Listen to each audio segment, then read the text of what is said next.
After 1989, President Bush said, and it's a phrase that I often use myself, that we needed a new world order. And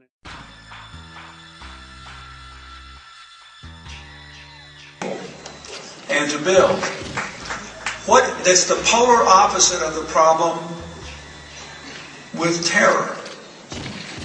What is the root of, how come British citizens who happen to be Muslim fanatics blew up buses and subways? Because they didn't really think they were British. That identity was irrelevant to them. They thought their differences were all that mattered. And it rendered people subhuman who disagreed with them. What do you want me to talk about? Yeah. A fraud? No, it wasn't a fraud, but I'll be glad to talk to you if you'll shut up and let me talk.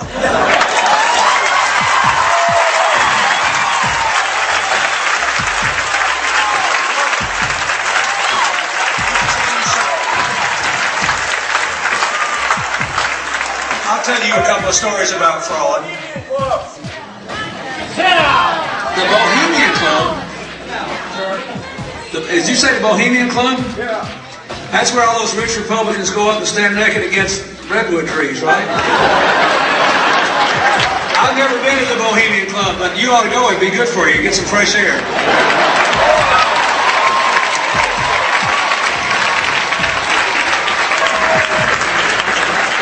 We know you've been to Bilderberg. Our country even accommodates somebody saying whatever they want to say. We know you've been to the Bilderberg group. And we get it. But think about it. The British were traumatized by those terrorists because they were citizens. And I've read all these interviews of other British citizens saying, "My God, I don't understand what happened. We lived with them, we worked with them, we went to sporting events with them, we went to dinner on the weekends, we celebrated holidays, our children played together." What happened? They did not feel that they were part of the community. We know you've been to the Bilderberg group meetings. Why don't you talk about 9/11? Can you let him talk? Anyway, these people did not come here to hear you speak. And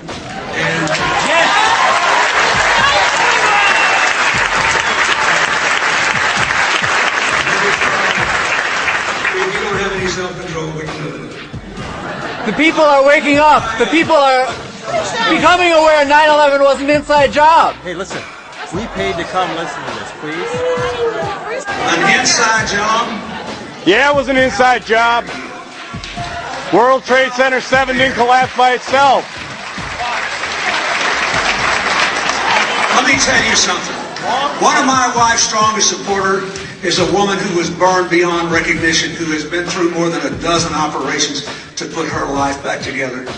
And I know what she went through. And she loves Hillary because she went through it with her every step of the way. It was no inside job. I was with a guy the other day who told me he was a captain in the New York Fire Department, and before 9/11, most of his friends and he were Republicans. But he was appalled that his president and the government denied that he could have gotten sick breathing what they breathed. Remember what they breathed? They breathed benzene, PCBs, asbestos. And he said, your wife was the first person that knew a lot of us were going to get sick and some of us would die because of that. And she started fighting for us. And because of her, some of us who would have died are alive. And those who died...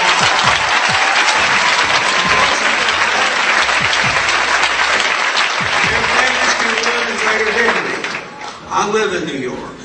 I know who did that.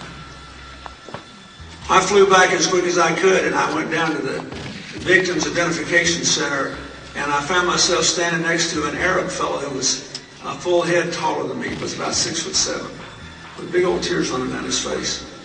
And I said, "Did you lose anybody?" He said, "No. I'm an Egyptian Muslim American, and I hate what they did worse than you do." And he said, "I'm so afraid my countrymen will never trust me again."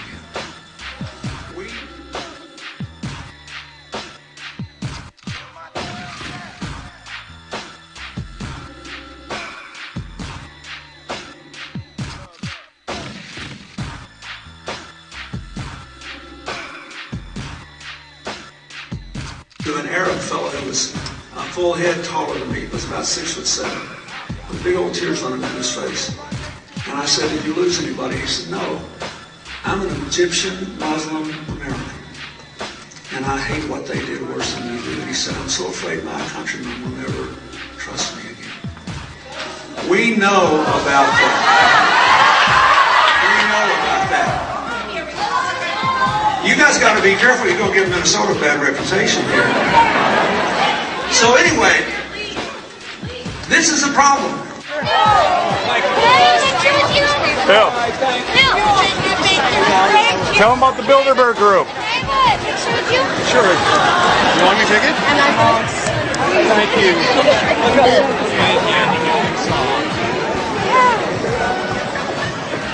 You guys aren't going to be able to get away with your New World Order, sir. Talk about Bill. You know what New World Order is.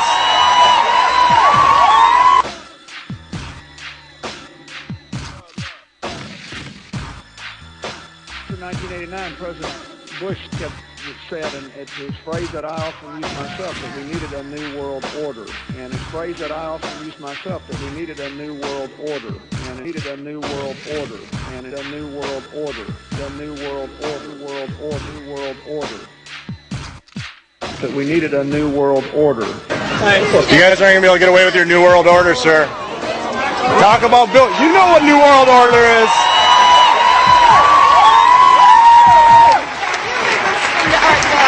No, I got a free mind. He's the one that's been talking about it. No New World Order! Oh, he's the one that's fucking talking about it.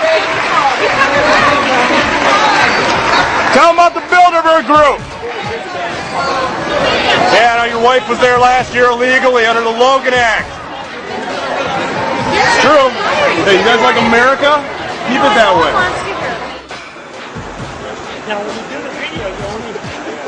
Bill, hey, you said you come over and talk to us. Come talk to us, Bill. Tell them about the Bilderberg Group. Bohemian Grove. It was an inside job. We know it. New World Order scum. Come on, guys. It's true. It was an inside job, and we know it. Ooh. Why don't you tell them about the connections between you and the Bush family since the early 80s? Well, you know what the North American Union is? Everything you hear, you should educate yourself. You know what the North American Union is? And you know what the North American Union is, right? You know what? Have you heard of the North American Union? Which is composed of? It's going to be America, Canada, and Mexico. Well, take down the borders. That's what we need to do. Yeah, right. North America instead of the different countries. That's the best way to use it. Who needs sovereignty? Just destroy the United States. No, it's not destruction. Yes, it is. It's enhancement. If you don't have a country, it's not sovereign.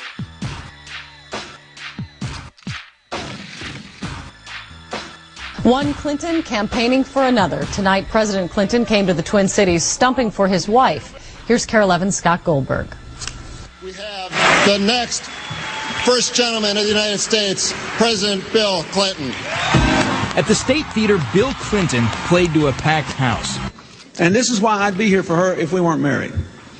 Number one, we have to restore our standing in the world. We're in trouble in the rest of the world. More than 2,000 people were in the audience. They paid his wife's campaign between $25 and $100 to be there. And when one person in the crowd claimed 9/11 was an inside job, it was clear this event wasn't about cozying up to big donors. A fraud? No, it wasn't a fraud, but I'll be glad to talk to you if you'll shut up and let me talk. Now, those with deeper pockets had their moments with the former president. Earlier, there was a private reception for people who gave Hillary as much as $2,300. And that's why the University of Minnesota's Larry Jacobs says Mr. Clinton was in Minnesota, because Mrs. Clinton's campaign is a fundraising behemoth, and donors in other parts of the country are tapped out. Former President Clinton raised money for his wife Hillary's campaign tonight at the State Theater in Minneapolis. When hecklers interrupted, shouting that the September 11th terror attacks were a fraud, President Clinton confronted them. an inside job? How dare you? How dare you? The hecklers were removed from the crowd. Tickets to the State Theater went for between $25 and $100, and tickets for a fundraiser earlier in the night went around $1,000 to $2,300. I love George Bush.